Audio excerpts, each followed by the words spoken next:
The U.S. and Canada share the longest undefended border in the world. There hasn't been a reason to defend it because there hasn't been a serious threat from either country in a couple hundred years. There is now. Canada is today the happy home of thousands of radical Islamists, ex-ISIS fighters, and the Muslim Brotherhood. Their numbers continue to grow, and they've infiltrated the Canadian government on several levels. Many Americans assume that all is peaceful and well with their northern neighbor, but security experts here warn that by welcoming radical Islamists, Canada now presents a danger to the United States. Terrorism expert David Harris, who worked for CSIS, Canada's spy agency, told us a major attack on the United States by Muslim extremists based in Canada is only a matter of time. Many years ago, I suggested that many of the Islamist extremists might regard Canada as an aircraft carrier from which to maintain operations against the United States. Canada is becoming a foundational sort of place for Islamists of all stripes, including the Iranians, by the way.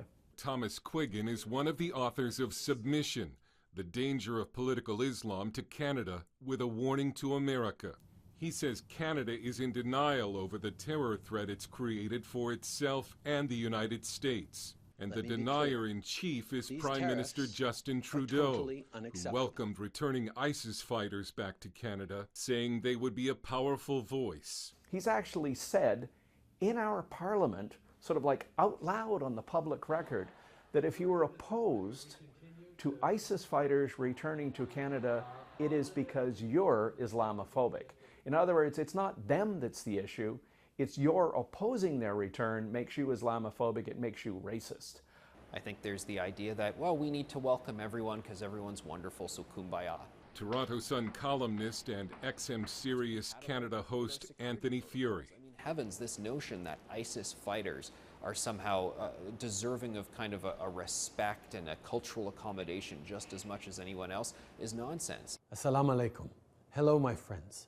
This is Prime Minister Trudeau sending an official greeting to Canada's annual Reviving the Islamic Spirit Convention, which he attended as a member of Parliament even after news reports the event was linked to a group that has funded Hamas. This is also about celebrating our shared beliefs in justice, fairness, equality of opportunity, and acceptance. And it was quite startling for people to say, do you know who you're talking to? And why would you say that you share their values when their values are anti-democratic, anti-women's rights, pro-slavery, pro-stoning of women? I mean, the stuff that's on some of their websites here in Canada is startling. There have been lone wolf attacks on the U.S. from Canadian Muslim terrorists ever since the Quebec-based Millennial bomber tried to cross the border to blow up LAX in 1999. But the Islamist threat to Canada has been played down. July's attack on the Danforth in Toronto, where 2 women were killed and 13 injured, has been treated by the government and the media as only a mental health and gun control issue. Furey thinks the police are covering something up. There's been a total cone of silence around the Danforth shooting story.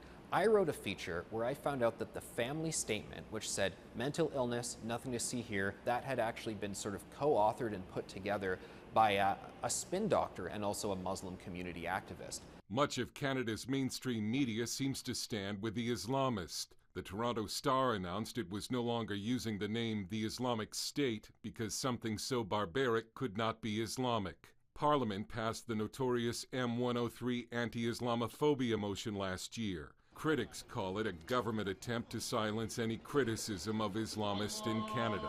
The government's welcome mat is not lost on the host of this Canadian Muslim program on the internet. But of course, all of us take it for granted in Canada. You see, Alhamdulillah, Canada has given us his blessings. Alhamdulillah. Canada is your country. Islam is today the fastest growing religion in Canada. Montreal-based terrorism expert Marc Lebuy says the demographic change because of immigration from the Islamic world is not only profound, but dangerous. I would say, and I claim, that the vast majority of Sunni-based Islamic institutions in the province of Quebec and also in Canada are Islamist. Lebuy says Islamists have infiltrated Canada's government and its security services, in some cases at the invitation of the government. police forces such as Ottawa, where they have visited radical preachers in order to recruit them to join the police force at some point or another. But the Canadian government has done more than welcome dangerous Islamists.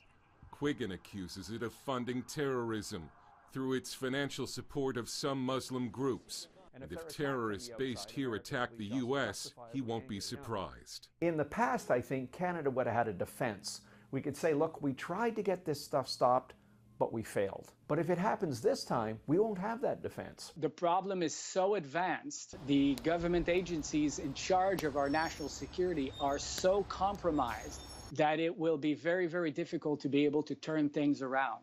Dale Hurd, CBN News, reporting from Ottawa and Toronto.